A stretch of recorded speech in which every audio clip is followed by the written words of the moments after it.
তোমরা দুজন তোমাদের দুজনের ডেস্টিনিতে রয়েছো বা আছো, বা এই সম্পর্কটা কিন্তু এই ডেস্টিনির একটা পার্ট। এটা কিন্তু তোমরা ধীরে ধীরে বুঝতে পারবে। যারা সোলমেট কানেকশনে রয়েছে তাদের এরকম একটা ফিলিংস হতে পারে। টুইন ফ্লেম কানেকশন কেমন? এই জার্নিটা না খুব মানে প্রচন্ড রকমের না ইন্টেন্সিটিভ হয়। ওকে, প্রচন্ড রকমের এই জার্নিটা তোমার এই কানেকশনটা খুব ইন্টেন্সিটি থাকে, খুব একটা ডিফিকাল্ট বলতে পারো এই সম্পর্কটা।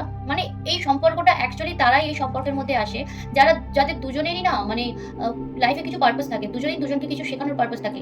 ঠিক আছে, টুইন ফ্লেম মানেই তো হচ্ছে যে তোমার সোলেরই দুটো অংশ। সুতরাং এই সম্পর্কে কিন্তু প্রচন্ডভাবে ট্রিগার থাকে। ওকে, কার্মিক একটা যে সম্পর্ক, কার্মিক কানেকশনে তো থাকেই। ঠিক আছে, যেটা আমরা দেখলাম ফার্স্ট ফাইলে, থার্ড ফাইলের ক্ষেত্রেও কিন্তু থাকে।